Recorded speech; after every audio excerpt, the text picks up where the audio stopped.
നമസ്കാരം.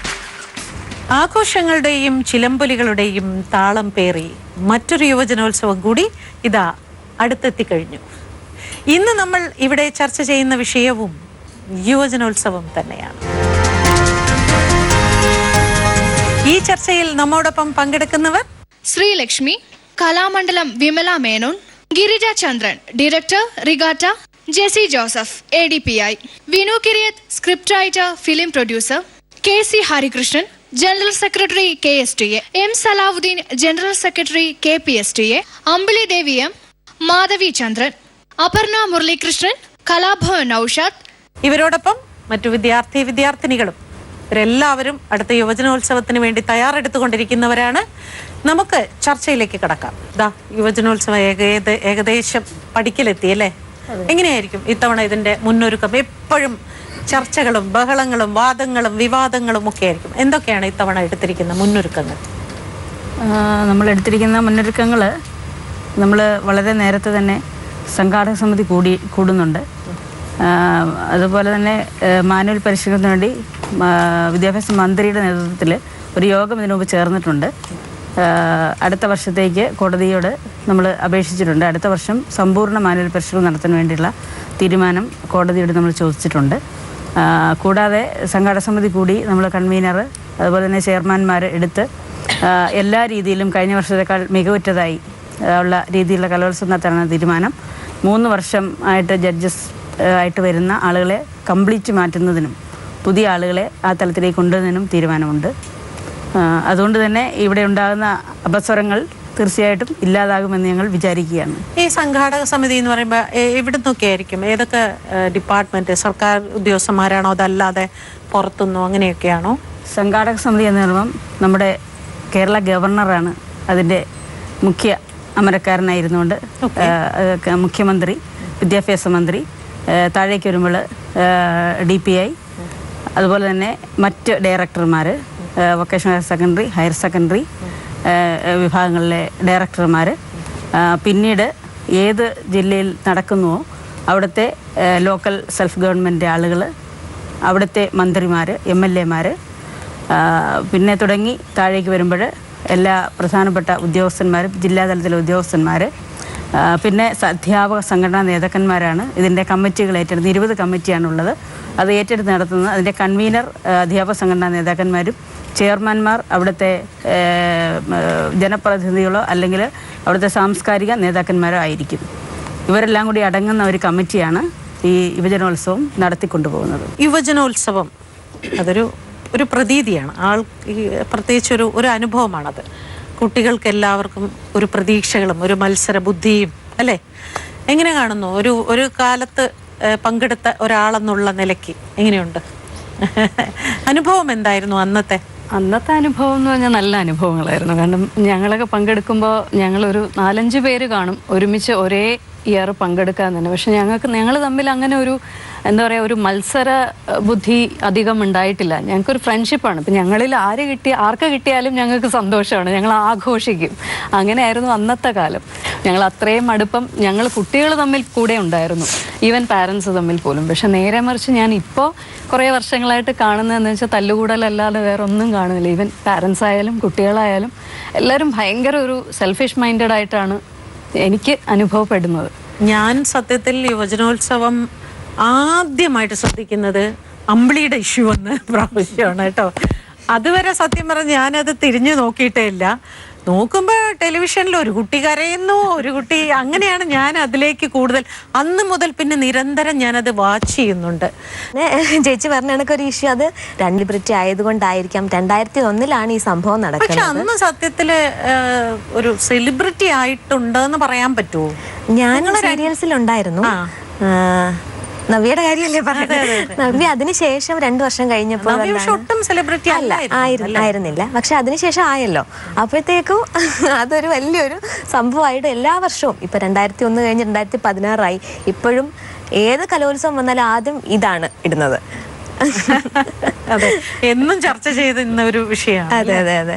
അന്നത്തെ കലോത്സവത്തിന് ഒരു അനുഭവം പറയട്ടെ. തൊടുപുഴ വെച്ച് നടന്ന കലോത്സവമാണ്. അന്ന് അവിടെ ബിസിനസ് നടക്കുമെന്നുള്ളത് മുൻകൂട്ടി അറിയാമായിരുന്നു. അറിയാമാതിരെന്ന് വെച്ചാൽ മോണോ ആക്ട് വിഷയത്തിന് മോണോ ആക്ടിൽ അന്ന് ഞാൻ 5 വർഷം, അന്ന് 8ഓളം കുട്ടികൾ എൻ്റെ തന്നെ സ്റ്റുഡൻസ് ആയിരുന്നു. എനിക്കൊരു ഫോൺ കോൾ വന്നു. അന്ന് ഇത്ര മൊബൈൽ ഇത്ര വന്നിട്ടില്ല.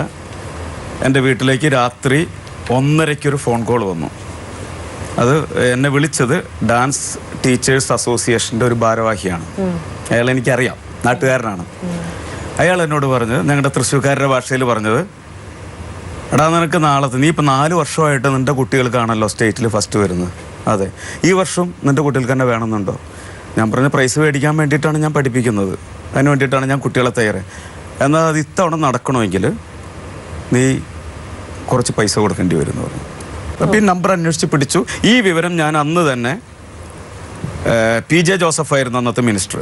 PJ ജോസഫിൻ്റെ PA അപ്പോൾ തന്നെ ഇത് ഫോണിലൂടെ വിളിച്ച് വിവരം പറഞ്ഞു, ഇങ്ങനൊരു ഇഷ്യൂ ഉണ്ട് നിങ്ങളുടെ. അപ്പോൾ അവർ പറഞ്ഞു ഇടപെടാം എന്നൊക്കെ പറഞ്ഞ്, ഇടപെടാം എന്ന് പറഞ്ഞതല്ലാതെ അതിനുശേഷം ഒന്നും ചെയ്തിട്ടില്ല. അന്നല്ല, ഇപ്പം ഞാനിപ്പോൾ ഇത് 25-25 വർഷമാണ്. എനിക്കിപ്പോൾ തോന്നുന്നത് ഈ സാധനം തന്നെ, ഇപ്പോൾ യുവജനോത്സവം സെൽഫി എന്ന് പറഞ്ഞെടുത്ത് വയ്ക്കുന്ന ഈ ഷോട്ടുകൾ എടുത്ത് വെച്ച് കഴിഞ്ഞാൽ അടുത്ത വർഷം അതിൻ്റെ പിന്നത്തെ വർഷം നിങ്ങൾക്ക് തന്നെ ഉപയോഗിക്കാം. കാരണം ഒന്നും സംഭവിക്കാൻ പോകുന്നില്ല. വർഷങ്ങളായിട്ട് നടക്കുന്ന, ഞാൻ എല്ലാ സ്ഥലത്തും എല്ലാ ഇൻ്റർവ്യൂസിലും പറയുന്നതാണ്, എല്ലാ വർഷവും നടക്കുന്നു. ഇത് നിങ്ങളിത് കഴിഞ്ഞാൽ, ഇപ്പോൾ മിനിസ്റ്റർ പറഞ്ഞു അടുത്ത വർഷത്തേക്കെന്ന് പറഞ്ഞു. കഴിഞ്ഞ വർഷം മിനിസ്റ്റർ പറഞ്ഞത് ഇത് തന്നെയാണ്, അടുത്ത വർഷം. അതിൻ്റെ മുന്നത്തെ വർഷവും മിനിസ്റ്റർ പറഞ്ഞത് അടുത്ത വർഷം. അതിൻ്റെ മുന്നത്തെ വർഷം പറഞ്ഞതും അടുത്ത വർഷം. പക്ഷേ ഇത്തവണ ഇപ്പോൾ ADP പറഞ്ഞത്, കോടതിയുടെ അറിവിലേക്കെന്ന് പറഞ്ഞത്, ഒരു സ്കൂളുകാർ ഇതിനെതിരെ കേസ് കൊടുത്തിട്ടുണ്ട്. ഈ മാനുവൽ പരിഷ്കരിക്കണം എന്ന് പറഞ്ഞ് കോടതിയിൽ നിന്ന് അനുകൂലമായിട്ട് ഒരു വിധി ഉണ്ടാക്കിയിട്ടുണ്ട്. അപ്പോൾ ഇനി അത് ഏറ്റവും കേരളത്തിൽ ആദ്യത്തെ സബ് ജില്ല നടന്നത് പറവൂർ സബ് ജില്ലയാണ് ഏറ്റവും ആദ്യം നടന്നത്. അത് നടന്നതിന് ശേഷമാണ് ഇതിൻ്റെ വിധി വന്നത്. ഈ മാനുവൽ പരിഷ്കരണം അവർ പ്രത്യേകമായിട്ട് ആവശ്യപ്പെട്ടത് ഗ്രൂപ്പുകളിൽ, ഒരു ഗ്രൂപ്പിൽ, ഇപ്പോൾ ഉദാഹരണമായിട്ട് മോണോ ആക്ട്, മിമിക്രി, കഥാപ്രസംഗം, ആണ് പെണ്ണ് എല്ലാം കൂടി 5 ഗ്രൂപ്പിൽ നിന്ന് 2 പേർക്കേ പങ്കെടുക്കാൻ പറ്റുള്ളൂ. അപ്പോൾ ഒരേ സ്കൂളിൽ തന്നെ കഴിവുള്ള പല കുട്ടികൾക്കും മത്സരത്തിൽ പങ്കെടുക്കാൻ കഴിയാതെ വരുന്നു. അതേസമയം സബ് ജില്ലാ കലോത്സവങ്ങളിൽ പല ഇനങ്ങൾക്കും പങ്കെടുക്കാൻ കുട്ടികളില്ല. ജില്ലാതലത്തിൽ തന്നെ ചില സ്കൂളുകളിൽ കുട്ടികൾ വരുന്നില്ല. ഈ വിവരം അറിയിച്ചതിന് ശേഷം അന്ന് അതിൻ്റെ പുറകിൽ കേസുമായിട്ട് പോയിരുന്നു. കേസ് എന്ന് പറഞ്ഞാൽ ആ കലാതിലകത്തിന് വേണ്ടിയിട്ടാണ് ആ ഇത് വന്നത്. കലാതിലകം 2ാമതും കൊടുക്കണം. അതിൻ്റെ മുന്നത്തെ വർഷം പാലക്കാട് വെച്ചായിരുന്നു അന്ന്. അന്ന് കലാതിലകമായിരുന്ന ഒരു കുട്ടിക്ക് അന്നൊരു ക്ലോസ് ഉണ്ടായിരുന്നു. ഡാൻസും നോൺ ഡാൻസ് ആയിട്ട്, ഡാൻസ് വിഷയവും ഡാൻസേതര വിഷയത്തിലും 2 ഫസ്റ്റ് വന്നാലേ കലാതിലകത്തിന് അർഹതയുണ്ടായിരുന്നുള്ളൂ. പക്ഷേ അതൊരൊറ്റ ദിവസം കൊണ്ട് ആ നിയമം കലോത്സവ വേദിയിൽ വെച്ച് മറയ്ക്കപ്പെടുകയാണ്. അതായത് ഡാൻസും ഡാൻസേതര വിഷയത്തിൽ A ഗ്രേഡ് കിട്ടിയാലും മതി എന്നുള്ളൊരു പോയിന്റ് കൊണ്ടുവന്നു. കുട്ടികൾ തമ്മിൽ വളരെ എന്താ പറയുക, സന്തോഷത്തോടു കൂടി ആസ്വദിച്ച് ആഘോഷത്തോടു കൂടി മത്സരിക്കേണ്ട ഒരു വേദി ഇതിങ്ങനെ ഈ വലിയവർ തമ്മിലുള്ള ഒരു മത്സരത്തിലേക്ക് മാറുന്നത്, അതിൻ്റെ കാരണം എന്താണ് അതിൻ്റെ അടിസ്ഥാനം? അതായത് 23 കൊല്ലം ഞാൻ ഈ മത്സര രംഗത്ത് കുട്ടികളെ കൊണ്ടുപോയിട്ടുള്ള ഒരു വ്യക്തിയാണ്. അന്ന് എങ്ങനെയാണെന്ന് വെച്ചാൽ പക്കമേളക്കാരെ വെച്ചിട്ടുള്ള പരിപാടികളും ഓരോ ഡാൻസ് ടീച്ചേഴ്സും അവരവരുടെ കഴിവിനെ പ്രദർശിപ്പിക്കുന്നൊരു സമയമായിരുന്നു അന്നൊക്കെ. അതായത് ഇപ്പോൾ മോളൊക്കെ പറഞ്ഞല്ലോ, ശ്രീലക്ഷ്മിയൊക്കെ, ഇപ്പോൾ അങ്ങനെ ഒരു ടീച്ചേഴ്സിനെ വേർതിരിച്ച് തന്നെയാണ് പരിപാടികൾ. അപ്പോൾ സ്റ്റേജിലേക്ക് ഓടും. ഒരു കൊട്ട് കേട്ടാൽ പറയും വിമൽ ടീച്ചറുടെ കുട്ടിയാണ്, അല്ലെങ്കിൽ ഗിരിജ ടീച്ചറാണ്, അല്ലെങ്കിൽ സത്യഭാമ, അങ്ങനെ ഓരോ വ്യക്തിയുടെ കൊട്ട് കേട്ടാൽ മനസ്സിലാക്കുന്ന ഒരു കാലഘട്ടം അന്നുണ്ടായിരുന്നു. അപ്പോൾ അതിൽ നിന്ന് കുട്ടികൾക്ക് പഠിക്കാനും ഉണ്ടായിരുന്നു. ഓരോ ടീച്ചേഴ്സ് ഡ്രസ്സ് പുതിയത് ഉണ്ടാക്കലും പുതിയ ഐറ്റങ്ങൾ, അന്ന് അതുകൊണ്ട് നമുക്ക് പ്രയോജനം ഉണ്ടായിരുന്നു ബുദ്ധി വികസിപ്പിക്കാൻ. അതായത് ജതികൾ പുതിയത് ഉണ്ടാക്കുക, പുതിയ പദങ്ങൾ കണ്ടുപിടിക്കുക, അല്ലെങ്കിൽ കഴിഞ്ഞ തവണ ചെയ്തത് ഇത്തവണ ചെയ്യാൻ പറ്റില്ല, അങ്ങനെ ഒരു കാലഘട്ടം അന്നുണ്ടായിരുന്നു. 23 കൊല്ലത്തെ കാര്യമാണ് ഞാൻ പറയുന്നത്. ഈ CD എന്ന് വന്നു അതിനുശേഷമാണ് ഇത്രയധികം ബഹളം ഉണ്ടാകുക. എന്നുവെച്ചാൽ ഇപ്പോൾ ആരുടെ CD ആർക്ക് വേണമെങ്കിൽ ഉപയോഗിക്കാം. അപ്പോൾ പഠിക്കണമെന്നില്ല. ഇതിപ്പോൾ ഒരു മേക്കപ്പ് ചെയ്യുന്ന ആളോ, അല്ലെങ്കിൽ ഒരു ഡ്രസ്സ് ചെയ്യുന്ന ആളോ, അല്ലെങ്കിൽ ഒരു സ്റ്റിച്ചിങ് ടീച്ചർക്കോ, അല്ലെങ്കിൽ ഒരു അമ്മയ്ക്കോ, ആർക്ക് വേണമെങ്കിൽ ഈ CD വെച്ച് പഠിപ്പിച്ചിട്ട് ഈ കുട്ടിയെ കൊണ്ടുപോയി കളിപ്പിക്കാം. അപ്പോൾ ഗുരുസ്ഥാനത്ത് ആളില്ല, ഗുരുവില്ല. ഗുരു എന്ന് പറയുന്നത് ഈ സ്റ്റേജിൽ വരുന്ന ലൈറ്റ് ബോയോ അല്ലെങ്കിൽ മൈക്ക് ഓപ്പറേറ്ററോ ആണ്. അങ്ങോട്ട് വിചാരിച്ചാൽ ഇത് താത്തിയും കുറച്ചൊക്കെ കൊടുക്കാം. അതായത് അങ്ങനെ വരും. അങ്ങനെ വരുമ്പോൾ ഇപ്പോൾ ഈ മറ്റേതാകുമ്പോൾ ടീച്ചേഴ്സിനൊരു പേടിയുണ്ടാവും. അതായത് ഇപ്പോൾ എൻ്റെ കുട്ടികൾ തന്നെ 6 പേര് 8 പേര് കളിച്ച സമയമുണ്ട്. അത് 1, 2, 3 സമ്മാനം കിട്ടിയിട്ടുണ്ട്. പക്ഷേ അപ്പോഴൊന്നും വഴക്കില്ല. കാരണം ടീച്ചേഴ്സ് കാണുമ്പോൾ അവർക്ക് ധൈര്യമുണ്ട്, ഇത് 1, 2, 3 പോണത് ഈ ലെവലിൽ തന്നെയാണ്. അവിടെ ഒരു തർക്കമില്ല. ഒരു മൂക്കുത്തി വീണ് പോയാൽ എടുത്തു കൊടുക്കാൻ മറ്റേ ടീച്ചർക്ക് തോന്നും, ബെൽറ്റ് ഇല്ലെങ്കിൽ ബെൽറ്റ് എടുത്തു കൊടുക്കും. ഇന്ന് അങ്ങനെ ഒന്നും ആരും ചെയ്യില്ല. കാരണം അത് എൻ്റെ മകൾ അല്ലെങ്കിൽ ടീച്ചേഴ്സ് അടക്കം സ്കൂളിൽ നിന്ന് തന്നെ തുടങ്ങും. ടീച്ചേഴ്സിൻ്റെ കുട്ടികൾക്ക് കൊടുക്കുക, അവരെ വേണ്ടപ്പെട്ട ജഡ്ജസിനെ കൊണ്ടുവന്നിരുത്തുക, അവർക്ക് തോന്നുന്ന ആൾക്ക് മാത്രം കൊടുക്കാവുന്ന ലെവലിൽ എത്തിയപ്പോൾ സ്വാഭാവികമായിട്ട് ഈ കലയ്ക്ക് പ്രാധാന്യം കുറഞ്ഞു. അപ്പോൾ അവിടെ കാശിനാണ് പ്രാധാന്യം. ആര് കാശ് കൊടുക്കണോ അവർക്ക് മത്സര രംഗത്തെ ജഡ്ജസിനെ കൊണ്ടുവരാം. അവർ തന്നെ ഇപ്പോൾ പറഞ്ഞ മാതിരി ഹോട്ടൽസൊക്കെ അവർ ബുക്ക് ചെയ്ത് കൊടുക്കും. 2005 ഒരു മാനുവൽ പരിഷ്കാരത്തിലാണ് ഈ ഓർക്കസ്ട്ര മാറ്റിയിട്ട് CD കൊണ്ടുവന്നത്. അത് അതിന് മുമ്പുണ്ടായിരുന്നെന്ന് വെച്ചാൽ ഡാൻസ് ടീച്ചർ, ഇപ്പോൾ ഇവിടെ ബഹുഭൂരിപക്ഷം ഡാൻസ് ടീച്ചേഴ്സാണ് എന്ന് പറഞ്ഞാൽ ഒരാൾ തെറ്റ് ചെയ്യുന്നതിൻ്റെ ഫലം എല്ലാവരും കൂടെ അനുഭവിക്കുകയാണ്. എല്ലാ ഡാൻസ് ടീച്ചേഴ്സും ഫ്രോഡല്ല, അതേമാതിരി എല്ലാ അധ്യാപക സംഘടനാ നേതാക്കളും ഫ്രോഡല്ല. പക്ഷെ ഒരു ഡാൻസ് ടീച്ചർ അല്ലെങ്കിൽ ഒരു കൂട്ടർ ചെയ്തതിൻ്റെ ഇപ്പോൾ സ്റ്റേജിലിരുന്നിട്ട് ജതി കൊടുക്കുന്ന നേരത്ത് ഞങ്ങളത് മിമിക്രിക്കാർ കോമഡിയിൽ കാണിക്കാറുണ്ട്. അതായത് തെറ്റിക്കഴിഞ്ഞാൽ ഇത് കാണിച്ചിട്ട് സോറി കാണിക്കുന്നതും ഇങ്ങനെ കയറ്റി കാണിക്കുന്നതൊക്കെ നമ്മൾ തമാശയിൽ അങ്ങനെ ചെയ്യുന്ന ഡാൻസ് ടീച്ചേഴ്സ് ഉണ്ടായിരുന്നു. അത് യഥാർത്ഥത്തിൽ ഞാൻ ഇത്രയും കാലത്തെ ഇതിൽ പറഞ്ഞു അന്ന് അത്തരത്തിലുള്ളൊരു അവസ്ഥ ഉണ്ടായപ്പോൾ തൃശ്ശൂരിൽ നിന്നും ഈ ജതി അല്ലെങ്കിൽ പാട്ട് പാടാൻ വേണ്ടി ഒരു പാട്ടുകാരന് വേണ്ടി മണിക്കൂറുകളോളം കാത്തുനിന്ന് യുവജനോത്സവം 6 മണിക്കൂർ ലേറ്റ് ആകേണ്ട ഒരു അവസ്ഥ വന്നപ്പോഴാണ് ഈ കാസറ്റിനെതിരെ ഉദ്യോഗമണ്ഡലം ഓർക്കസ്ട്രയ്ക്കെതിരെ ഉദ്യോഗമണ്ഡലം ശശിയാന്ന് തോന്നുന്നു അന്ന് കോടതിയിൽ പരാതി കൊടുത്ത് അന്ന് അത് പരിഹരിച്ച് അതിനുശേഷം CD ആക്കാനായിട്ട് ഉത്തരവായി. ടീച്ചർക്ക് ഒരുപാട് കാര്യങ്ങൾ യുവജനോത്സവത്തെക്കുറിച്ചും അതിൻ്റെ പിന്നിൽ നടക്കുന്ന ഒരുപാട് കാര്യങ്ങൾ സങ്കടങ്ങളും ഒക്കെ ബോധിപ്പിക്കാനുണ്ട് എന്ന് തോന്നുന്നു. എന്താണ് കല എന്ന് പറയുന്നത്? ഒരു കുട്ടി ജനിക്കുമ്പോൾ തന്നെ സ്രഷ്ടാവ് ആ കുട്ടിയുടെ രക്തത്തിൽ അലിയിച്ച് കൊടുക്കുന്നതാണ് കല എന്ന് വിശ്വസിക്കുന്ന ഒരാളാണ് ഞാൻ. ദീർഘകാലം ഗുരുകുല വിദ്യാഭ്യാസവും അതുമൊക്കെ ചെയ്ത് ഈ കറകളഞ്ഞ കല സ്വായത്തമാക്കിയ ഒരു അധ്യാപകൻ്റെ സ്ഥാനത്ത് ഈ സോണിയും പാനാസോണിക്കും ഗുരുക്കന്മാർ ഈ രംഗം അടക്കി വാഴുകയാണിപ്പം.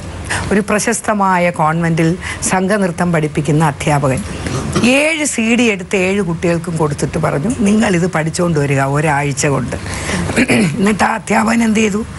വലത്തോട്ട് തിരിഞ്ഞതിനെ ഇടത്തോട്ടാക്കി, മുമ്പോട്ട് തിരിഞ്ഞതിനെ പുറകോട്ടാക്കി, പച്ച ഡ്രസ്സിനെ നീലയാക്കി കൊണ്ടുവന്നിട്ട് 2.5 ലക്ഷം രൂപയും വാങ്ങിച്ചുകൊണ്ട് പോയി. കോൺട്രവേഴ്സി വന്നാൽ പരിശോധിക്കുവാൻ മാത്രമായി CD മാറ്റണം. അല്ലാതെ ഈ CD വിൽപ്പന കൊണ്ടാണ് ഈ യഥാർത്ഥ കല, അത് എന്തു തന്നെ ആവട്ടെ, പഠിച്ചവർ ഈ രംഗത്ത് നിന്ന് തൂത്തുമാറ്റപ്പെടുകയാണിപ്പം. ഇപ്പം ഇവിടെ ഈ കേരളത്തിൽ കാണുന്നത് ഏത് മേക്കപ്പ് മാൻ്റെ അടുത്ത് ചോദിച്ചാലും അറിയാം ഒരു സബ് ജില്ലയിൽ ആരൊക്കെ വിധികർത്താക്കളായി വരുന്നു, ഒരു ജില്ലയിൽ ആരൊക്കെ വരുന്നു. 1ാം സ്ഥാനത്തിന് 70,000 രൂപ, 2ാം സ്ഥാനത്തിന് 50,000 രൂപ. ഇങ്ങനെ ലേലം വിളിക്കുന്ന ഈ കാലഘട്ടത്തിൽ വ്യാപാരവൽക്കരിച്ചു എന്ന കാലത്ത് ഞങ്ങളെപ്പോലെ ഇത് യഥാർത്ഥമായി പഠിച്ചവർ അത് വിൽക്കാൻ താല്പര്യപ്പെടുന്നില്ല. അതുകൊണ്ട് കഴിഞ്ഞ 11 വർഷമായി നിശേഷം ഈ രംഗത്ത് ഇഷ്ടംപോലെ പ്രതിഭകളെയും തിലകങ്ങളെയൊക്കെ വാർത്തെടുത്തു കഴിഞ്ഞു. പിന്നെ ഇതിലേറ്റവും സങ്കടകരമായ ഒരവസ്ഥ എന്ന് പറഞ്ഞാൽ ഈ അടിപിടിച്ച് കലാതിലകവും പ്രതിഭയും വാങ്ങിക്കുന്ന ഏതെങ്കിലും ഒരു കുട്ടി പിന്നെ ഈ കലാരംഗത്തുണ്ടോ? നിങ്ങളൊന്ന് ലിസ്റ്റ് എടുത്ത് നോക്കൂ. ഇല്ല. ഇതൊരു പ്രസ്റ്റീജ് ഇഷ്യൂ ആക്കി രക്ഷകർത്താക്കൾക്ക് മാറുന്നത് കൊണ്ടാണ്. അതായത് യഥാർത്ഥ കല, ഇപ്പം നാട്യശാസ്ത്രം അനുശാസിക്കുന്ന വിധത്തിൽ ഭരതനാട്യം എങ്ങനെ, മോഹിനിയാട്ടം എങ്ങനെ, കുച്ചിപ്പുടി എങ്ങനെയെന്നുള്ളതിന് മഹാനുഭാവന്മാർ വ്യക്തമായ ഓരോ നിബന്ധനകൾ ഉണ്ടാക്കി വെച്ചിട്ടുണ്ട്. അതുമായിട്ട് യാതൊരു ബന്ധവും ഇല്ലാത്ത രീതിയിലാണ് ഇപ്പം കാണുന്നത്. പിന്നെ ഇപ്പം ഈ CD ആക്കുമ്പോൾ ടെക്നോളജി വളർന്ന് ഒരു ഭരതനാട്യ CD നോക്കിയാൽ അതിനകത്ത് ശംഖ്, മണി എന്തൊക്കെയാണോ സഹിക്കാൻ നമുക്ക് പറ്റൂല. അപ്പം നമ്മൾ യഥാർത്ഥമായി പഠിച്ച കല അവിടെ തോറ്റുപോവുകയാണ്. അതുകൊണ്ട് ഞങ്ങളെപ്പോലെയുള്ളൂ ഇപ്പം അറിയാം, നമ്മുടെ MT സാറിൻ്റെ കലാമണ്ഡലം സരസ്വതി ടീച്ചർ, ഞാൻ, വിമല ടീച്ചർ, ക്ഷേമ ടീച്ചർ, ഞങ്ങൾ ആരും ഈ രംഗത്തില്ല ഇപ്പം. ഇല്ലെന്ന് വെച്ചാൽ നമുക്ക് നമ്മുടെ കലയെ വിൽപ്പന ചരക്കാക്കാൻ നമുക്ക് താല്പര്യപ്പെടുന്നില്ല. പിന്നെ പണ്ടത്തെ യുവജനോത്സവത്തിൻ്റെ മഹിമയും ഇപ്പോൾ ഇല്ല. ടീച്ചർ പറഞ്ഞു നിർത്തിയെടുത്ത് ഇപ്പോൾ ഈ കലയെ വിൽപ്പന ചരക്കാക്കുന്നതിന് ടീച്ചർ അനുകൂലമല്ല. പക്ഷെ അവിടെയും കലയെ വിൽക്കുന്നത് ഈ കലാകാരികളോ കലാകാരന്മാരോ ആണ്. ഇവിടെ സൂചിപ്പിച്ചവരെല്ലാം പറഞ്ഞത് ഈ മേഖലയിൽ അഴിമതി നടക്കുന്നു, അല്ലെങ്കിൽ ഇത്ര രൂപ, നേരത്തെ ഇവിടെ സൂചിപ്പിച്ചു 70,000 രൂപ 60,000 രൂപ റേറ്റ്. ഇതാരാ പറയുന്നത്? ഇതൊക്കെ പറയുന്നത് ഈ കലയോട് ആഭിമുഖ്യമുള്ള ആളുകളാണെങ്കിൽ അങ്ങനെ ചെയ്യാൻ പാടില്ല.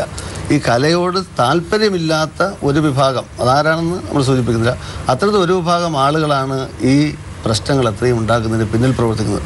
ഇവിടെ ചർച്ച ചെയ്ത് മൊത്തവും നമ്മുടെ നൃത്ത ഇനങ്ങളെക്കുറിച്ചാണ്. യുവജനോത്സവം എന്ന് പറയുന്ന നൃത്ത ഇനങ്ങൾ മാത്രമല്ല, പക്ഷെ അവിടെ മാത്രമാണ് ഈ പ്രശ്നം ഉണ്ടാകുന്നത്. ബാക്കിയുള്ള സ്ഥലം നൃത്ത ഇതര ഇനങ്ങളിൽ വ്യാപകമായ പ്രശ്നങ്ങൾ ഉണ്ടാകുന്നില്ല. അപ്പം നൃത്ത ഇനങ്ങളിൽ പ്രശ്നങ്ങൾ ഉണ്ടാകുന്നതിന് പ്രധാനപ്പെട്ട കാരണം ഈ കുട്ടികളെ പഠിപ്പിക്കുന്ന ഗുരുക്കന്മാരുണ്ടാക്കുന്ന പ്രശ്നമാണ്. നൃത്തം പഠിപ്പിക്കുന്ന അധ്യാപകർ, ഒരു അധ്യാപകൻ തന്നെ ചിലപ്പോൾ ഒന്നിലധികം കുട്ടികളെ നൃത്തം പഠിപ്പിച്ച് കൊണ്ടുവരാറുണ്ട്. ഇപ്പോൾ ജില്ലയിലോ സബ് ജില്ലയിലോ ഒക്കെ പഠിച്ചു വരുന്ന 10 or 15 പാർട്ടിസിപ്പൻറ്റ് പങ്കെടുക്കുമ്പോൾ ഒരു അധ്യാപകൻ്റെ ഒന്നിലധികം കുട്ടികൾ അവിടെ വരുമ്പോൾ ആ അധ്യാപകന് തന്നെ അറിയാം ചിലപ്പോൾ ഒരു പക്ഷേ കിട്ടാൻ പോകുന്നത് ഏതാണെന്നറിയാം. അദ്ദേഹം തന്നെ മുൻകൂട്ടി മറ്റുള്ളവരോട് സൂചിപ്പിക്കുന്നതാണ്, ഇവിടെ നിനക്ക് തരൂല, ഇവിടെ ഇന്നയാളിന് കൊടുക്കുകയാണ്. ആദ്യം തന്നെ ചിലപ്പോൾ അദ്ദേഹം കോട്ടമ്പര അവരെങ്ങനെയാണെന്ന് അറിയില്ല എഴുതി വെക്കുകയും അതിന് പ്രൈസ് വരികയും ചെയ്യുന്ന സാഹചര്യമുണ്ട്. ഇത് കേരളത്തിനകത്തുനിന്ന് കേരളത്തിന് പുറത്തുനിന്ന് എവിടെ നിന്ന് വിധികർത്താക്കളെ വിളിച്ചാലും അവർക്ക് ഓരോ പ്രദേശവുമായും കണക്ഷനുണ്ട്. ഇതിനി എത്ര മാനുവൽ പരിഷ്കരിച്ചാലും, മാനുവൽ എന്താ കൊണ്ടുവരാൻ കഴിയുന്നത്? ഇപ്പം 3 വർഷം തുടർച്ചയായി ഇരിക്കുന്നവരെ ഒഴിവാക്കാൻ പറ്റും, സംസ്ഥാനത്ത് ജില്ലയിലും അത് ഒഴിവാക്കാം. അല്ലാതെ ഇത് ഏതെങ്കിലും വിധികർത്താക്കൾ ഇതുമായി ബന്ധപ്പെട്ട നൃത്താധ്യാപകരിൽ വിളിക്കാൻ പറ്റും. സംസ്ഥാന തലത്തിലാണെങ്കിൽ കേരളത്തിന് പുറത്ത് വിളിക്കാം, ജില്ലയിൽ കേരളത്തിന് പുറത്ത് വിളിക്കാനുള്ള കഴിയില്ല. പക്ഷെ എവിടെ നിന്ന് വിളിച്ചാലും അവർ നിരന്തരമായി ബന്ധപ്പെടുന്നവരായിരിക്കും. അതിനൊരു പരിഹാരം കാണുവാൻ നൃത്ത അധ്യാപകർ വിചാരിച്ചാൽ മാത്രമേ സാധിക്കുകയുള്ളൂ. ഇത് നൃത്ത അധ്യാപകരെ മാത്രം പറയുന്നതിൽ അർത്ഥമില്ല, എനിക്ക് ഇത്തിരി സമയം വേണം. കാരണം ഈ അധ്യാപക സംഘടനകളാണ് ഈ കലോത്സവം നടത്തുന്നതെന്ന് പറഞ്ഞു. ഞാനിപ്പോൾ പറയുന്നു, ഞാൻ ഏത് അധ്യാപക സംഘടനയുടെ ആയാലും മിക്ക സ്ഥലങ്ങളിലും നടക്കുന്നത് അധ്യാപക സംഘടനകൾ കലോത്സവം തുടങ്ങിക്കഴിഞ്ഞാൽ, ഞാൻ ആദ്യമേ പറയുന്നു, ഒരു അധ്യാപകൻ ചെയ്യുന്നതിൻ്റെ തെറ്റ് അല്ലെങ്കിൽ അതിൻ്റെ പാപം പേറുന്നത് എല്ലാ അധ്യാപകരാണ്. ഞാൻ സ്നേഹത്തോടുകൂടെ പറയാണ്, ഞാൻ ഇതിനു മുമ്പ് അധ്യാപകർ ഇതിലിടപെട്ട് പൈസ വാങ്ങിയതിൻ്റെ തെളിവ് ഞാൻ അന്ന് DPI ബിജു പ്രഭാകർ സാറിന് നേരിട്ട് കേൾപ്പിച്ചു കൊടുത്ത് പോലീസിലും റിപ്പോർട്ട് കൊടുത്ത് എല്ലാം ചെയ്തതാണ്. അന്ന് അദ്ദേഹത്തെ സ്കൂൾ മാനേജ്മെന്റ് അദ്ദേഹത്തെ സസ്പെൻഡ് ചെയ്തു, കൈയോടെ പിടിച്ച് സസ്പെൻഡ് ചെയ്തു. അധ്യാപക സംഘടനകളോ സർക്കാരോ അയാൾക്കെതിരെ ഒരു നടപടിയും സ്വീകരിച്ചില്ല. അവരെന്നോട് തിരിച്ചു ചോദിക്കുകയാണ്, താങ്കളൊക്കെ ഇടപെട്ടിട്ട് എന്തായി? ഞങ്ങളെ ഒന്നും ഒതുക്കാൻ പറ്റില്ല എന്ന് പറയും. ഞാൻ പറയുന്നു, സാറിന് ഇപ്പോഴും ഞാൻ അവരുടെ പേരുകൾ തരാം, സാറിന് എന്തെങ്കിലും നടപടി എടുക്കാൻ പറ്റുമോ? അത്തരത്തിലുള്ള ആളുകളുണ്ടെങ്കിൽ അവരെയൊക്കെ ബന്ധപ്പെട്ട ഡിപ്പാർട്ട്മെന്റ് DPയും അത് നേരത്തെ പറഞ്ഞ പോലെയാണ്, അവരെയൊക്കെ ബ്ലാക്ക് ലിസ്റ്റ് ഉൾപ്പെടുത്തുകയും പിന്നെ ഒഴിവാക്കുകയും ചെയ്യുന്നു. ഒരു അനുഭവം കൊണ്ട് മാത്രമേ അല്ലല്ല അതില് നിയമപരമായ നടപടികളോ പോകുന്നത് പോലീസ് കേസോ കാര്യങ്ങളോ നിയമപര നടപടിയായി പോകും. നേരത്തെ പറഞ്ഞ മാനെ സസ്പെൻഡ് ചെയ്യുന്നു, ഏത് സ്കൂൾ അധ്യാപകനായിരിക്കാം. സസ്പെൻഷൻ അതുപോലെ തന്നെ മറ്റെന്തെങ്കിലും കുറ്റം കണ്ടുപിടിച്ചാൽ തെളിഞ്ഞു കഴിഞ്ഞാൽ ചിലപ്പോൾ ടെർമിനേഷൻ ഇതൊക്കെ ഉണ്ടാകാം. പിന്നെ നമുക്ക് ചെയ്യാൻ പറ്റുന്ന നിയമപരിധിക്കുള്ളിൽ ചെയ്യാൻ പറ്റുന്ന അദ്ദേഹത്തിന് ഈ മേളകളിൽ നിന്ന് വിലക്ക് ഏർപ്പെടുത്താനേ സാധിക്കുകയുള്ളൂ. അങ്ങനെ ഏതെങ്കിലും അധ്യാപക ജനങ്ങൾ ശിക്ഷിക്കപ്പെടണം, അല്ലാതെ അതിലത് ഒരു അധ്യാപക സംഘടന കൂട്ടിക്കുന്ന എനിക്ക് അധ്യാപകർ തന്നെയാണ് ഈ തെളിവ് തരുന്നതും അധ്യാപകർ തന്നെയാണ്. ഇവിടുത്തെ ഈ ചർച്ചയിൽ തന്നെ ബോധ്യമാണ് ഈ സംഗതി. നമ്മളെ കുട്ടികൾ ഇപ്പോൾ കേൾവിക്കാരാണ്. എന്തേ മേഡം കുട്ടികളോട് ചോദിക്കാത്തത്? കുട്ടികൾക്ക് വേണ്ടിയാണ് ഈ കല. ഇപ്പോഴും ചർച്ച ചെയ്യുന്നവരാണ്. ഇത് തന്നെയാണ് സംഭവം. മുതിർന്നവർ ചർച്ച ചെയ്യുന്നതാണ് പ്രശ്നം. യഥാർത്ഥത്തിൽ നമ്മുടെ കുട്ടികളോട് ചോദിക്കൂ, എന്താണ് അവരുടെ വിഷയം? അവരാണല്ലോ ഇതിന്റെ ഏറ്റവും പ്രധാനപ്പെട്ട പങ്ക് പറ്റേണ്ടത്. നമ്മളിപ്പോഴും ചോദിക്കുന്നില്ല അവരോട്. അവരിങ്ങനെ വെറും കേൾവിക്കാരായി നിൽക്കുന്നു, മത്സരിക്കുന്ന ഇവരെല്ലാവരും ഇപ്പം തല്ലുകയാണ്. ഞാനാണ് ശരി, ഇയാളാണ്, ഇവരാണ്, എനിക്കറിയില്ല, ഇവരാണ് ശരിയെന്ന്. ഇനി അധ്യാപക സംഘടന ശരിയല്ല, ചിലപ്പോൾ അങ്ങനെ ആയിരിക്കാം, സംഭവിച്ചില്ല എന്ന് ഞാൻ പറയുന്നില്ല. ഞാൻ പറയുന്നത് വിദ്യാർത്ഥി കേന്ദ്രീകൃതമാവണം. വിദ്യാർത്ഥി കേന്ദ്രീകൃതമാവുന്നില്ല. ഗിരിജ ടീച്ചർ പറഞ്ഞു, ഞാൻ 10 വർഷമായി ഈ മേഖലയിൽ ഇല്ല. എന്തുകൊണ്ടില്ല? ഈ മേഖലയിൽ ഏറ്റവും മികവുറ്റതായ രീതിയിൽ കുട്ടികൾ കേന്ദ്രീകരിച്ചുകൊണ്ട് ചെയ്യേണ്ട മേളയെ രക്ഷാകർത്താക്കളും അതുപോലെ ഡാൻസ് ടീച്ചർമാരും കൈയടക്കി. അതാണ് വിഷയം. ലക്ഷങ്ങളിൽ കൊടുത്ത് വാങ്ങിക്കാവുന്ന ഒരു വിൽപ്പന ചരക്കായി മാറി എന്നുള്ളത് തന്നെ യാഥാർത്ഥ്യം. ആ യാഥാർത്ഥ്യത്തോട് മുഖംതിരിഞ്ഞിട്ട് ഇവിടെ ഇരുന്ന് സംസാരിച്ചിട്ടുണ്ട്. ഇവരിൽ ഓരോരാളും പറയുന്നത്, കഴിഞ്ഞ പ്രാവശ്യം ഞാൻ തിരുവനന്തപുരത്ത് ഉണ്ടായിരുന്നപ്പോൾ അവിടെയുള്ള ഓരോ ജഡ്ജസും എന്നോട് വന്ന് പറഞ്ഞു. അപ്പോൾ എനിക്ക് തോന്നുന്ന ടീച്ചർ അന്നുണ്ടായിരുന്നു നമ്മൾ സംസാരിക്കുമ്പോൾ, ഞാനും ടീച്ചറിനോട് സംസാരിച്ചത്. വിഷയം ഇതാണ്. ഇപ്പോൾ ഒരാൾ പറയുന്നു, ആ ജഡ്ജ് ഓരോരാൾക്ക് എന്താ പ്രശ്നം അറിയോ? എൻ്റെ പഠിപ്പിച്ച കുട്ടി ജയിക്കണം. ജയിച്ചില്ലെങ്കിൽ എന്താ പ്രശ്നം? ജയിച്ചില്ലെങ്കിൽ അത് മൊത്തം കുഴപ്പമാണ്, തെറ്റാണ്. മറ്റേ പറയുന്നത് നമുക്കിതറിയില്ലല്ലോ ഈ സംഗതി. ഇതിന് എല്ലാത്തിനും കൂടെ പറയുന്ന ഒരു പാരുണ്ടല്ലോ, സംഗതി കുറവാണെന്ന്. എന്താ സംഗതി എനിക്കറിയില്ല. സംഗതി കുറവാണെന്നാണ് നിന്റെ ഒരു ആര് ചോദിച്ചാലും പറയും. ഇതിന് സംഗതിയില്ല. എന്താ സംഗതി ഇല്ലാത്ത? ഞാൻ പറഞ്ഞു തീർന്നില്ല.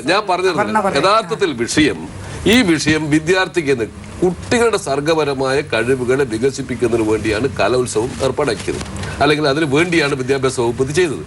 ആ വിദ്യാഭ്യാസ വകുപ്പ് ചെയ്ത കലയെ ഇപ്പൊ പൂർണ്ണമായും ആരിപ്പോൾ ടീച്ചർ ഒരു പക്ഷേ വിട്ടു നിന്നിട്ടുണ്ടാവും, മറ്റു ടീച്ചർ വിട്ടു നിന്നിട്ടുണ്ടാവും. ഇപ്പം യഥാർത്ഥം നടക്കുന്നത് സാറ് പറഞ്ഞ പോലെ തന്നെ കൊട്ടേഷൻ തന്നെയാണ്, എല്ലാവരുടെയും കൊട്ടേഷനാണ്. ഞാൻ ഒരു ഉദാഹരണം പറയാം. ഞാൻ പറഞ്ഞു ഒരു പ്രാവശ്യം ജഡ്ജസിനെ ഏൽപ്പിക്കാൻ പറഞ്ഞപ്പോൾ, സാറേ ഏതൊക്കെയാണ് വേണ്ടത്? എണ്ണമാണ്. അപ്പോൾ ഇന്ന എണ്ണം ഒരാളിപ്പോൾ സാറ് ഏറ്റു വെച്ചോ, സാറിന് കുറ്റം ഞാൻ പറഞ്ഞില്ല, സാറ് ഏറ്റ അദ്ദേഹത്തിന് ഒരു 10 ആളുണ്ട്, അവരെല്ലാം ഇതിനകത്ത് വേണമെന്ന് മാത്രമല്ല പൂർണ്ണമായി ഇരിക്കണം എന്നില്ല, പേരുണ്ടായാൽ മതി, അടിയിൽ ചേർത്താൽ കാശ് കിട്ടും. എവിടെയാണ്? ജഡ്ജസിന് കാശ്, മത്സരിക്കുന്നതിന് കാശ്. ഇത് വമ്പൻ ഒരു സംസ്ഥാന കലോത്സവം ഞാൻ കഴിഞ്ഞ പ്രാവശ്യം പറഞ്ഞു. ഇപ്പോഴ് 1.5 കോടിയാണ് ഡിപ്പാർട്ട്മെന്റ് കണക്ക് ചെലവില്. 2 കോടി. ഈ 2 കോടിയുടെ പുറമെ യഥാർത്ഥം നടക്കുന്ന ഈ വലിയൊരു കച്ചവടം, ഇതാണ് നമ്മുടെ യഥാർത്ഥത്തിലുള്ള വിഷയം. ഇതിനെ എങ്ങനെ അഡ്രസ് ചെയ്യാണെന്ന് നമ്മൾ പറയേണ്ടത്, നമ്മൾ ചർച്ച ചെയ്യാം. ഞാൻ മെയിനായിട്ട് യുവജനോത്സവങ്ങൾ പങ്കെടുത്തിട്ടില്ല. എന്നാൽ പങ്കെടുത്തിട്ടുണ്ടോ എന്ന് ചോദിച്ചാൽ ഉണ്ട്. ഏകദേശം ഒരു 20 വർഷം സിനിമയിൽ വരുന്നതിന് മുമ്പേ 20 വർഷം ഓർക്കസ്ട്രയിൽ ഉണ്ടായിരുന്നു. അപ്പോൾ സത്യം പറഞ്ഞാൽ എനിക്ക് തോന്നുന്നത് അന്ന് കുട്ടികളെ കൊണ്ടുപോകുന്നു സ്കൂളിൽ നിന്ന് ബസ്സിൽ. ഇപ്പോൾ കോട്ടണൽ സ്കൂളിലെ കുട്ടികളൊക്കെ ഒരു ബസ്സിൽ കയറി പാരൻസ് പോകില്ല എന്ന് പാരൻസും ഒരു കുട്ടിയും ഓരോ കാറിൽ പോയി തുടങ്ങിയോ അന്ന് ഇവർ ലോഡ്ജുകൾ എടുക്കുന്നു. ആ ലോഡ്ജുകളിൽ സംഘാടകർ താമസിക്കുന്നു. പണമുള്ളവൻ വലിയ ലോഡ്ജിൽ പോകും, അവിടെ ആയിരിക്കും ജഡ്ജസ്. അന്ന് തുടങ്ങി 1. 2, ഇവരിപ്പോൾ പറഞ്ഞു സംഘാടന മികവിൽ പാളിച്ചുണ്ട്. കാരണം നമുക്ക് ചിരി വരും ഇവരുടെ റെസ്യൂം വായിക്കുമ്പോൾ.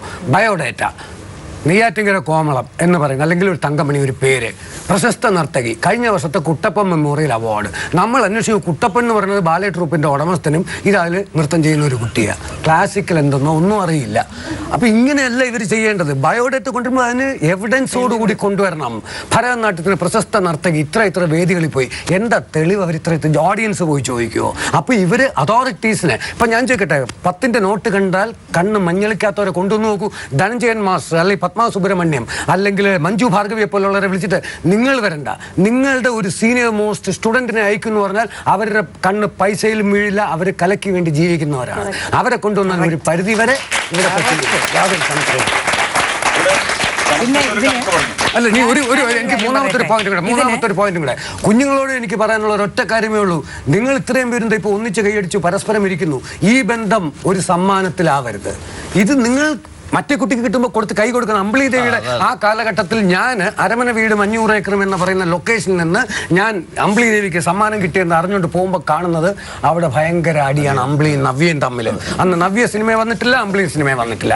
ഞാൻ അതിശയിച്ചു പോയി. ഈ ഇവിടെ സംഭവിക്കുന്നതെന്ന് വെച്ചാൽ കുറേ ഡാൻസ് ടീച്ചേഴ്സ് ഈ പറഞ്ഞ പോലെ വരുന്നു, വാളെടുത്തവനെല്ലാം വെളിച്ചപ്പാടെന്ന് പറയുന്ന പോലെ കുറേ ജഡ്ജസ് വരുന്നു. കുറേ ഈ അദ്ദേഹം പറഞ്ഞത് സത്യമാണ്. എല്ലാ പാരൻസിനും കാക്കയ്ക്ക് തൻ കുഞ്ഞു പൊൻകുഞ്ഞ് എൻ്റെ മോൾക്ക് പ്രൈസ് കിട്ടണം. പക്ഷേ വീട്ടിൻ്റെ അടുത്തൊരു നൃത്ത സ്ഥാപനം ഉണ്ടെങ്കിൽ അവിടെ ഉടനെ മോളെ പഠിപ്പിച്ചിട്ട് പ്രൈസ് കിട്ടണം എന്ന് വിചാരിക്കരുത്. ആ ഗുരുവിനെ കുറിച്ച് ഈ പേരൻസ് സ്റ്റഡി ചെയ്യണം. ആ ഗുരുവിന് എന്ത് നോളജ് ഉണ്ട്, എന്തൊക്കെ. ഇവിടെ ഞാൻ ചോദിക്കട്ടെ, എന്തുകൊണ്ട് ഈ യുവജനോത്സവം കഴിയുമ്പോൾ 25 കുട്ടികൾ 48 കുട്ടികൾ ഭരതനാട്യത്തിനുണ്ടെങ്കിൽ 48 പേരെ ഇവിടെ എപ്പോഴും യുവജനോത്സവം ലേറ്റാണല്ലോ, അതിനും 1 മണിക്കൂർ മുമ്പേ ഫാളിനാവുക, ഒരു ഹാളിൽ വരിക, അതിനകത്ത് കയറ്റിയിരുത്തുക. എന്തുകൊണ്ടൊരു തിയറിയും കൂടെ കൊടുത്തുകൂടാ? വെറും 20 ചോദ്യങ്ങൾ ധനഞ്ജയ മാസ്റ്റർ പോലെ അവിടെ വെച്ച് പൊട്ടിക്കാവും. ഇല്ലെങ്കിൽ സംഘാടകർ അല്ലെങ്കിൽ അതിനകത്തുള്ളവർ പൊട്ടിച്ച് ലീക്കുക, അത് പാടില്ല. അവിടെ വെച്ച് പൊട്ടിച്ചിട്ട് 20 തിയറി വെച്ച് ഞാൻ എഴുതി വെച്ചാൽ ഈ സമ്മാനം കിട്ടിയില്ല അമ്പിളി ദേവി അല്ലെങ്കിൽ ഒരു ശ്രീലക്ഷ്മി, ഇങ്ങനെ കുറച്ച് പേർക്കല്ലാതെ അവർ കളിച്ച നൃത്തമേത്, അതിന്റെ താളമേത്, രാഗമേതെന്ന് പറയാൻ അറിയില്ല. ഞാൻ വെല്ലുവിളിക്കാം. എൻ്റെ പേര് രാജൻ എന്നാണ്. ഞാനിവിടെ ശാസ്തമംഗലത്തൊരു music school, Saveri school of music എന്ന ഒരു സ്ഥാപനം നടത്തുകയാണ്. സ്കൂൾ കലോത്സവ വേദികളിൽ ഒരു 4 പ്രാവശ്യത്തോളം സ്റ്റേറ്റ് കലോത്സവത്തിൽ പങ്കെടുത്തിട്ടുള്ള ഒരാളാണ് ഞാൻ. കൊല്ലം മുതൽ ഞാൻ അവസാനം പങ്കെടുക്കുന്ന കാസർഗോട്ടാണ്. അപ്പോൾ സ്കൂൾ കലോത്സവ വേദികളിൽ പങ്കെടുത്ത് അതിൻ്റെ അനുഭവം, ഞാൻ മ്യൂസിക് ടീച്ചറാണ്. അന്ന് ലൈറ്റ് മ്യൂസിക് അല്ലെങ്കിൽ ഗ്രൂപ്പ് സോങ് എന്ന മത്സരങ്ങൾക്കൊക്കെയാണ് പോയിക്കൊണ്ടിരുന്നത്. അപ്പോൾ കലോത്സവത്തിലെ സംഘാടനത്തെക്കുറിച്ചും അത് നടത്തപ്പെടുന്ന രീതികളെക്കുറിച്ചും, അല്ലെങ്കിൽ നമ്മൾക്ക് അന്നുണ്ടായ ഒരു കുട്ടിയായിരിക്കുമ്പോൾ സ്കൂളിൽ പോയി കോമ്പറ്റീഷന് പോയിക്കൊണ്ടിരുന്ന ബുദ്ധിമുട്ടുകളെക്കുറിച്ച് ശരിക്കും അനുഭവിച്ചിട്ടുണ്ട് ഞാൻ. എന്ന് പറഞ്ഞാൽ അപ്പോഴും സംഘാടന അത് ചിലപ്പോൾ അന്നത്തെ ഓരോ മാറി വരുന്ന സർക്കാരോ അല്ലെങ്കിൽ സംഘാടകർക്കോ എല്ലാ വശങ്ങളിലും എത്തിച്ചേരാൻ കഴിഞ്ഞില്ല എന്നുള്ളത് സത്യമാണ്. ചിലപ്പോൾ എല്ലാം 100% വിജയിച്ചു കൊള്ളണമെന്നില്ല. അപ്പോൾ കുറേ പോരായ്മകൾ ഉണ്ടായിട്ടുണ്ട്. പക്ഷേ അതെല്ലാം കഴിഞ്ഞ് എങ്കിലും അന്നത്തെ കുറച്ചുകൂടെ എല്ലാ കലോത്സവങ്ങളും സ്കൂൾ തലം മുതൽ സംസ്ഥാന തലത്തിൽ വരെയുള്ള എല്ലാ കലോത്സവങ്ങളും കുറച്ചുകൂടെ മികവ് പുലർത്തിയിരുന്നു എന്ന് എനിക്ക് തീർച്ചയായിട്ടും പറയാൻ കഴിയും. അത് അങ്ങനെ തന്നെ ആയിരിക്കുമെന്നാണ് എൻ്റെ വിശ്വാസം. അങ്ങനെ ഇപ്പോഴത്തെ ഒരു രീതി എന്ന് പറഞ്ഞാൽ ഇപ്പോൾ ബിനു സാർ പറഞ്ഞതുപോലെ ഒരു അടിസ്ഥാനപരമായി എല്ലാവരെയും മാറ്റി നിർത്തി ഒരിക്കലും ഞാൻ അങ്ങനെ പറയല്ല. വളരെ നന്നായിട്ട് എക്സ്പേർട്ടായ എല്ലാ അധ്യാപകരും, ഒത്തിരി ടീച്ചേഴ്സും അധ്യാപകരും ഒക്കെ എല്ലാ കാര്യത്തിലുമുണ്ട്. ഇപ്പോൾ പാട്ട് പഠിപ്പിക്കാൻ തന്നെ കൊണ്ടുവരികയാണെങ്കിൽ ടീച്ചേഴ്സിന് മാത്രം നമ്മൾ വെറുതെ കുറ്റം പറഞ്ഞിട്ട് കഥയില്ല. അധ്യാപകർ ഇപ്പോൾ എൻ്റെ അടുത്തൊരു കുട്ടിയെ കൊണ്ടുവരികയാണെങ്കിൽ ചിലപ്പോൾ 5 വയസ്സുള്ള കുട്ടിയായിരിക്കും കൊണ്ടുവന്നിട്ട് ഇങ്ങോട്ട് വന്നിട്ട് കുട്ടിയെ പഠിപ്പിക്കാൻ ചേർക്കുന്നു.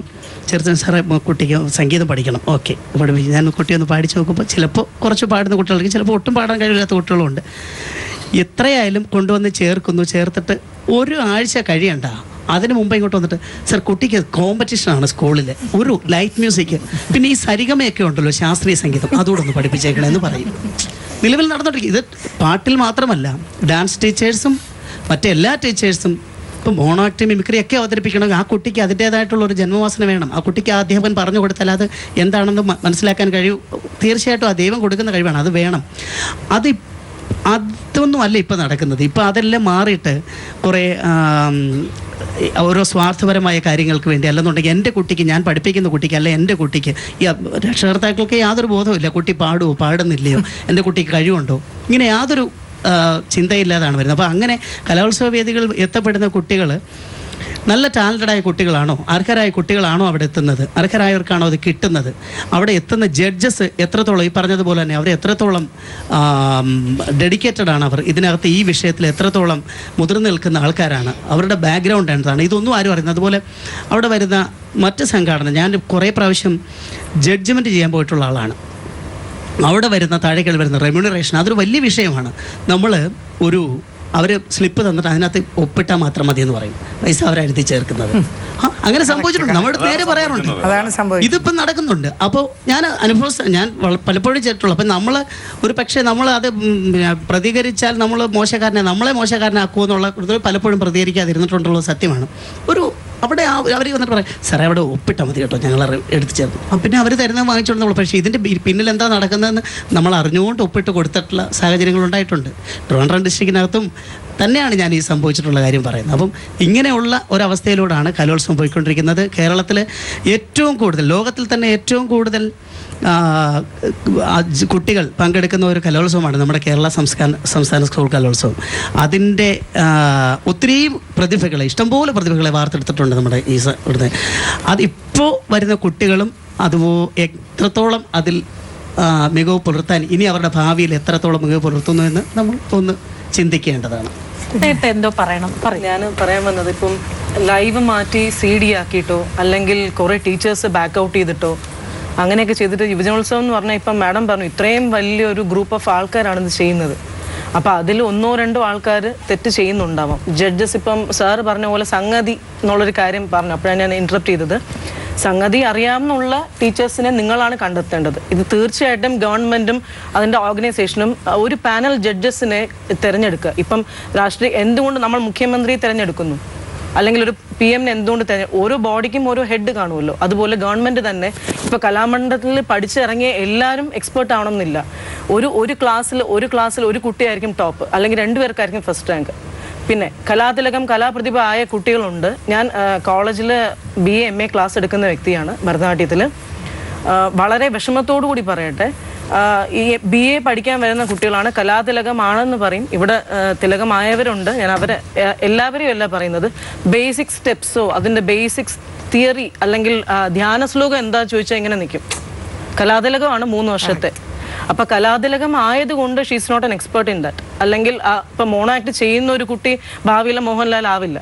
അപ്പോൾ ഇതിൽ എന്ത് ചെയ്യാം എന്ന് എല്ലാവരും ചോദിക്കുന്നു. ഒരു ജഡ്ജസിൻ്റെ ഒരു പാനൽ ഉണ്ടാക്കുക, അത് എല്ലാവരും കൂടെ കൂടിയിരുന്ന് ഉണ്ടാക്കുക, സീനിയർ ടീച്ചേഴ്സ് ഇരുന്ന് ഉണ്ടാക്കുക. അവർ ക്വാളിഫൈഡ് ആണെങ്കിലും ഇപ്പം നല്ലവണ്ണം കളിക്കുന്ന ഒരാൾക്ക് പഠിപ്പിക്കാനുള്ള കഴിവുണ്ടാകണം എന്നില്ല. ഓരോരുത്തരും ഓരോ മേഖലയിലായിരിക്കും അവരുടെ ഇത് കാണിക്കുന്നത്. അപ്പം അതിൽ ഇപ്പം അറിയാം, റാങ്കുള്ള ഒരാൾക്ക് ഇപ്പം എന്താ പറയുക, എൻ്റെ ഒരു ടീച്ചറുണ്ട് 10th ജസ്റ്റ് പാസ്സാണ്. +2 സെക്കൻഡ് ക്ലാസ് ആണ്. പക്ഷേ BCom ആയപ്പോൾ ഫസ്റ്റ് റാങ്ക് ആയി, MCom ഫസ്റ്റ് റാങ്ക്, LLB. പുള്ളിക്കാരൻ ഇപ്പോൾ ഇവിടെ CS ചാപ്റ്റേഴ്സിൻ്റെ ഹെഡാണ്. അപ്പം ഒരാളുടെ കഴിവ് നമ്മളൊരു അതുമല്ല ഇപ്പോൾ അന്നത്തെ ദൈവാധീനം ഉണ്ടാകും. അപ്പോൾ ടീച്ചറിന് ഒത്തിരി അനുഭവം കാണാം. ലൈവ് ഓർക്കസ്ട്ര ആണെങ്കിൽ പോലും അന്ന് വളരെ നന്നായിട്ട് കളിക്കുന്ന ഒരു കുട്ടി അന്ന് കയറി സ്റ്റേജിൽ തെറ്റിച്ചു. അത് അന്നത്തെ ദൈവാധീനമാണ്. അന്ന് അവിടെ ഒരു ഫസ്റ്റ് കിട്ടിയെന്ന് പറഞ്ഞാൽ ആ കുട്ടിയല്ല അവിടുത്തെ ടോപ്പ്, അതല്ല കലയുടെ അവസാനം. ഇപ്പോഴത്തെ അവസ്ഥ ഏതാണ്? അപ്പോൾ ഇതിൽ ഗവൺമെൻറ്റും ടീച്ചേഴ്സ് ഓർഗനൈസേഷൻ, പിന്നെ സാറ് പറഞ്ഞു ടീച്ചർമാരെല്ലാവരും തെറ്റുകാരല്ല. നേരത്തെ സാറ് പറഞ്ഞ പോലെ അനുഭവസ്ഥയാണ്. ഞാൻ കൊല്ലം ജില്ലയ്ക്ക് ഒരു 3 വർഷം മുമ്പ് പോയിട്ട് 3 സ്റ്റേജാണ് എന്നെ മാറ്റിയിരുത്തിയത്. അതായത് ആദ്യത്തെ സ്റ്റേജിൽ പോകുന്നു, ഷീറ്റ് കൊണ്ടുവയ്ക്കുന്നു, അതിൻ്റെ അടിയിൽ ഈ പറയുന്ന അധ്യാപകൻ തന്നെയാണ് പേരെഴുതിയിരിക്കുന്ന ആർക്ക് കൊടുക്കണം ഡ്രസ്സിൻ്റെ ഇത്. അപ്പോൾ സാർ എനിക്കിത് പറ്റില്ലെങ്കിൽ എന്തിനാ ഇങ്ങോട്ട് വന്നത്, ടീച്ചറിന് അറിയത്തില്ലേ? അതാണ് അടുത്ത ചോദ്യം. ഞാൻ പറഞ്ഞു എനിക്കിരിക്കണം നിർബന്ധമില്ല, ഞാൻ കാറിലാണ് വന്നത്, കാറിൻ്റെ ഇത് പേ ചെയ്യുക, ഇന്നത്തെ റെമ്യൂണറേഷൻ പേ ചെയ്യാൻ ഞാൻ തിരിച്ചു പോകാൻ റെഡിയാണ്, എനിക്ക് പറ്റില്ല, ഞാൻ നല്ല എഡ്യൂക്കേറ്റഡ് ആണ്, അല്ല ഇത് കലയില്ലാന്നുണ്ടെങ്കിൽ ജീവിക്കാൻ നല്ല തടി ആരോഗ്യം തന്നുകൊണ്ട് ഞാൻ തൂമ്പ എടുത്ത് കളച്ചാണെങ്കിലും ഉണ്ടാക്കും. അപ്പൊ യഥാർത്ഥ ആർട്ടിസ്റ്റ് ആണെങ്കിൽ ഒരിക്കലും ചെയ്യാൻ കഴിയില്ല. ഒരു കലയെ അതിന്റെ അത്രയും ഡീപ്പായിട്ട് പഠിച്ചൊരു വ്യക്തിക്കാണെങ്കിൽ ചെയ്യാൻ പറ്റില്ല. യഥാർത്ഥത്തിൽ ഈ പ്രതിസന്ധി സർക്കാർ സ്കൂളിലെ വിദ്യാർത്ഥികൾ അല്ലെങ്കിൽ നിങ്ങളെ ബാധിക്കുന്നുണ്ടോ? കഴിഞ്ഞ 7 വർഷങ്ങളായിട്ട് നോർത്ത് സബ് ജില്ലയിൽ പട്ടം ഗേൾസിന് ഓവറാൾ കിട്ടുന്നുണ്ട്. പക്ഷേ ഈ കിട്ടുന്നതൊന്നും നൃത്തം വെച്ചിട്ടല്ല. അതായത് നമ്മുടെ കുട്ടികൾക്ക് നൃത്ത രംഗത്തിലൊന്നും പങ്കെടുക്കാനുള്ള ഒരു കഴിവില്ല എന്ന് വെച്ചാൽ പൈസ ഇല്ല, സാമ്പത്തികമില്ല. പൈസയാണ് കഴിവ്. അതാ അല്ല, അങ്ങനെയല്ല ഉദ്ദേശിച്ചത്. ആ പൈസ, സാമ്പത്തികമായ കഴിവില്ല പാരൻസിന്. പിന്നെ അത്യാവശ്യം നമ്മൾ പങ്കെടുപ്പിക്കുന്നത് സ്കൂളിലെ PTA സഹായത്തോടെ അല്ലെങ്കിൽ ടീച്ചേഴ്സിന്റെ സഹായത്തോടെയാണ്. ആ കുട്ടികൾ സബ് ജില്ല കൊണ്ട് അവസാനിക്കുകയും ചെയ്യും. ഈ കിട്ടുന്നതെല്ലാം നൃത്തേതര ഇനങ്ങളിലാണ്. അതായത് ചിത്രരചന, രചനാ മത്സരങ്ങൾ, മറ്റു കുട്ടികളുടെ കഥാപ്രസംഗം, അങ്ങനെയുള്ള കുട്ടിയുടെ ഇൻഡിവിജ്വൽ കഴിവനുസരിച്ചാണ് കിട്ടുന്നത്. അപ്പം കഴിവുള്ള കുട്ടിയെ പോലും നമുക്കവിടെ മുന്നോട്ട് കൊണ്ടുപോയി പങ്കെടുപ്പിക്കാൻ പറ്റാത്തൊരവസ്ഥയുണ്ട് സ്കൂളുകൾക്ക്, ഗവൺമെന്റ് സ്കൂളുകൾ പ്രത്യേകിച്ചും. പിന്നെ ഈ സംസ്ഥാന കലോത്സവം അല്ലല്ല സംസ്ഥാന കലോത്സവത്തിൽ ഉൾപ്പെടെ വേദികളിൽ നടത്തിപ്പുകാർ എന്നുള്ള നിലയിൽ പങ്കെടുത്തിട്ടുള്ള ഞാൻ കഴിഞ്ഞ വർഷം ഉൾപ്പെടെ സംസ്ഥാന കലോത്സവം പങ്കെടുത്തു. അപ്പോൾ ഞങ്ങളുടെ പരിമിതി എന്ന് പറയുന്നത് 12 സബ് ജില്ലയിൽ നിന്ന് 12 ഗ്രൂപ്പ് പങ്കെടുക്കേണ്ട അല്ലെങ്കിൽ 12 കുട്ടികൾ പങ്കെടുക്കേണ്ടടുത്ത് പങ്കെടുക്കുന്നത് 24 പേരാണ്. അതൊന്നും ഒരു സർക്കാർ സ്കൂളിലെയും കുട്ടികളല്ല, അതെല്ലാം അൺഎയ്ഡഡ് സ്കൂളിലെ കുട്ടികൾ കോടതിയിൽ പോയും മറ്റൊരു പല രീതിയിലും അധികമായി വാങ്ങിക്കൊണ്ടുവരുന്ന, അവരുടെ അവസരത്തിന് വേണ്ടി അധികമായി വാങ്ങിക്കൊണ്ടുവരുന്നത് വെച്ചുകൊണ്ടാണ് അവരവിടെ പങ്കെടുക്കുന്നത്. അപ്പോൾ ശരിക്കും പറഞ്ഞാൽ നടത്തിപ്പുകാരെന്നുള്ളതിൽ നമ്മളപ്പോൾ ഒരുപാട് ബുദ്ധിമുട്ടുന്നുണ്ട്. ലാഗ് ചെയ്യുന്നതൊക്കെ അതുകൊണ്ടാണ്. അപ്പോൾ ശരിക്കും പ്രമുഖമായ സിറ്റിയിലെ സ്കൂളുകൾ തന്നെയാണ് അതെല്ലാം ചെയ്യുന്നത്. അപ്പോൾ അവിടെ നമുക്ക് വിഷമം തോന്നുന്നത് അനൗൺസ്മെൻറ്റും തേടും കഴിഞ്ഞ വർഷം ഒരേ സ്കൂളിന് കിട്ടിയ അനുഭവമുണ്ട് നമുക്ക്. ശരിക്കും നമുക്ക് സങ്കടം ഉണ്ടാക്കുന്ന കാര്യമാണ് നമ്മൾ പിള്ളേരെങ്ങനെ കൊണ്ടുപോകുമ്പോൾ. നമ്മൾ ഒന്ന് റിലാക്സ് ചെയ്യാം. നമ്മുടെ ഇവിടെ ഒരു നല്ലൊരു കലാകാരിയുണ്ട്. ഹലോ, എന്താ പേര്? ഷിഫ്ന മറിയം. ഷിഫ്ന കലോത്സവത്തിൽ പങ്കെടുക്കുന്നുണ്ടോ? പങ്കെടുക്കുന്നുണ്ട്. ഏത് വിഭാഗത്തിലാ? മിമിക്രി. ഓക്കെ. പാട്ട് പാടുവോ? പാട്ടും പാടാറുണ്ട്. പക്ഷെ ഇപ്പം ഞാൻ സ്റ്റേറ്റിൽ പോയി 2 വർഷമായിട്ട് പങ്കെടുത്തുകൊണ്ടിരിക്കുന്നത് മിമിക്രിയിലാണ്. 2 വർഷവും സ്റ്റേറ്റ് വിന്നറാണ്. എനിക്കൊരു കാര്യം പറയാനുള്ളതെന്ന് വെച്ചാൽ, ഞാൻ സെക്കൻഡ് ഗ്രേഡ്, അതായത് 8th സ്റ്റാൻഡേർഡിൽ ഞാൻ സ്റ്റേറ്റിൽ സബ് ജില്ലയ്ക്ക് പങ്കെടുക്കും. സ്കൂളിൽ നിന്ന് മിമിക്രിക്ക് ഫസ്റ്റ് കിട്ടി. സബ് ജില്ലയ്ക്ക് പങ്കെടുക്കുന്ന സമയത്ത് എന്നെ സെക്കൻഡ് ചെയ്തു. അപ്പം ആ ഫസ്റ്റ് കിട്ടിയ സ്കൂളുകാർ എന്നോട് പറഞ്ഞു മോൾക്ക് അപ്പീൽ കൊടുക്കണം എന്ന് പറഞ്ഞു. ഞങ്ങൾ അപ്പീൽ കൊടുത്തു. എനിക്ക് ജില്ലയിലേക്ക് പോകാൻ പറ്റി. ജില്ലയിൽ എനിക്ക് ഫസ്റ്റ് കിട്ടി. അവിടുന്ന് ഞാൻ സ്റ്റേറ്റിൽ പോയി സെക്കൻഡ് ഗ്രേഡ് വാങ്ങി. അപ്പോൾ സ്റ്റേറ്റിൽ പങ്കെടുക്കുന്ന സമയത്ത് സ്റ്റേറ്റിൽ കോഴിക്കോട് നിൽക്കുന്ന സമയത്ത് ജില്ലയിൽ എനിക്കിരുന്ന ഒരു ജഡ്ജ് വന്നു. ഇങ്ങനെ നടക്കുകയാണ്, ആ ബ്ലൈൻഡ് ആയിട്ടുള്ള ഒരു കുട്ടിയുണ്ടല്ലോ, ആ കുട്ടി വന്നിട്ടുണ്ടോ?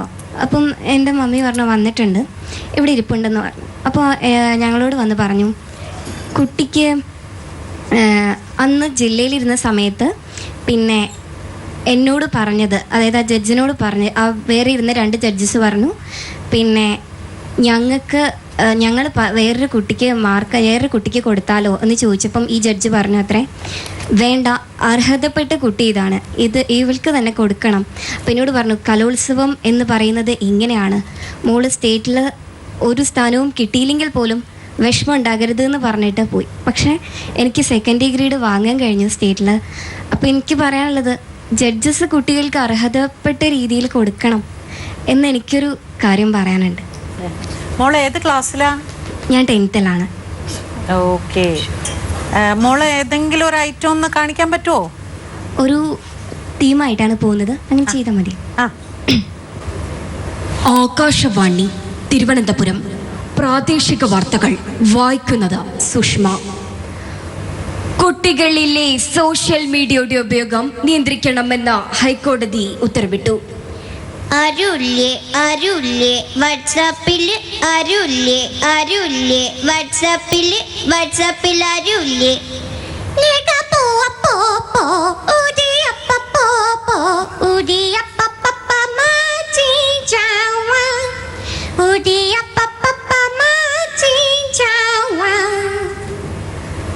റേഡിയോ മാംഗോയിലൂടെ നമുക്ക് പരിചയപ്പെടാം സിനിമ സീരിയൽ താരമായ നമ്മുടെ എവരുടെയും സ്വന്തം ചാളമേരിയെ. ഹായ് ചാള ചേച്ചി, ഹൗ ആർ യു?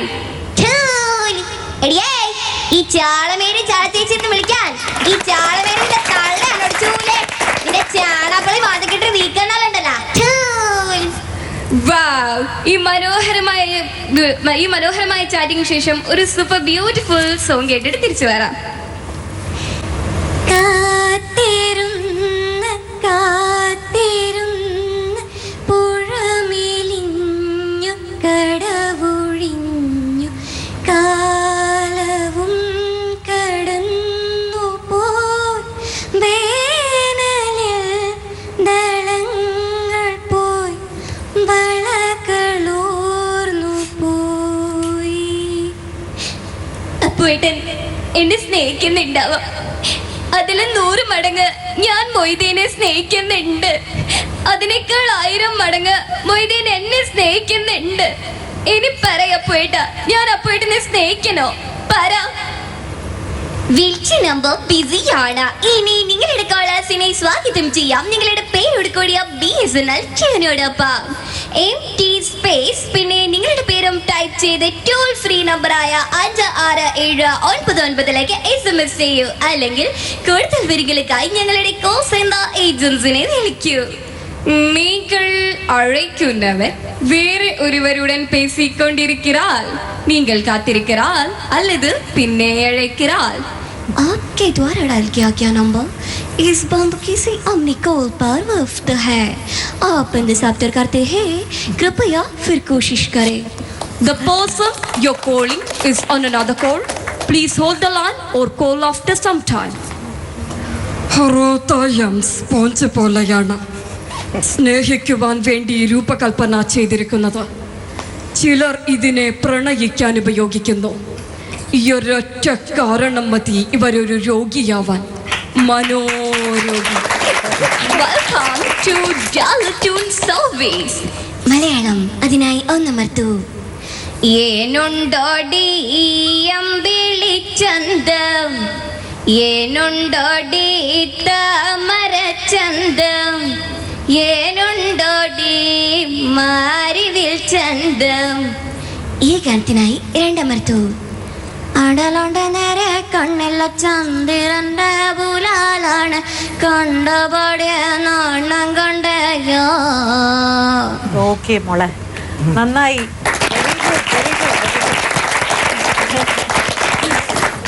നിങ്ങളിൽ ആരൊക്കെ യുവജലോത്സവത്തിന് വേണ്ടി ഇപ്പോൾ തയ്യാറെടുക്കുന്നുണ്ട്? ആരൊക്കെയാ? ഓ, എല്ലാവരും ഉണ്ടല്ലോ. ആൺകുട്ടികൾ പൊതുവെ കുറവാണോ? ഒരു പാട്ട് പാടൂ. നിളാനദിയുടെ നിർമ്മല തീരം നിരുപമ ഭാവാർദ്ര തീരം കവിയുടെ ആത്മാവും കല്ലോലങ്ങളും ചിലങ്കകളണിയുന്ന നേരം കഥകളി ചമയങ്ങളണിയുന്ന തീരം നിളാനദിയുടെ നിർമ്മല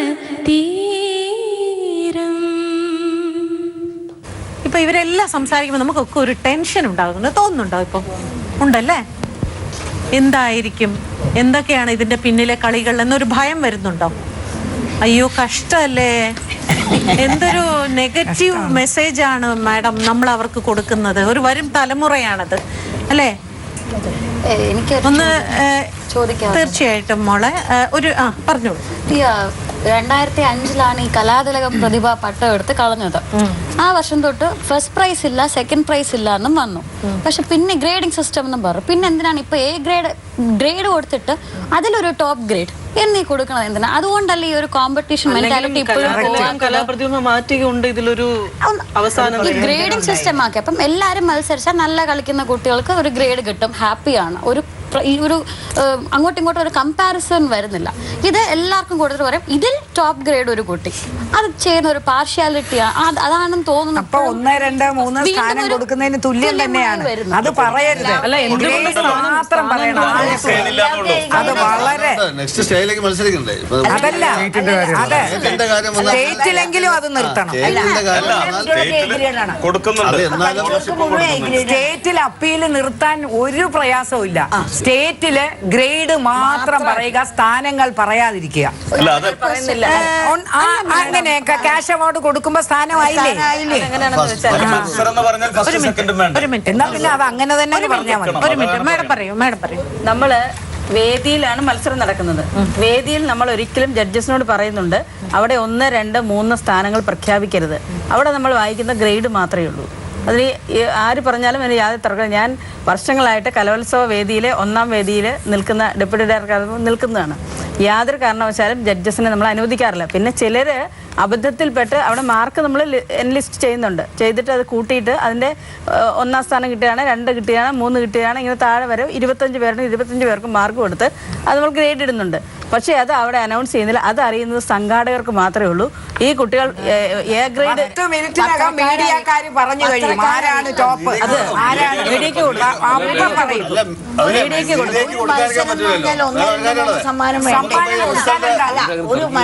അല്ല എന്തിനാണ് ഇങ്ങനെ പ്രഹസനം? 10 സെക്കൻഡ് തേടന്നങ്ങ് പറഞ്ഞാൽ മതി.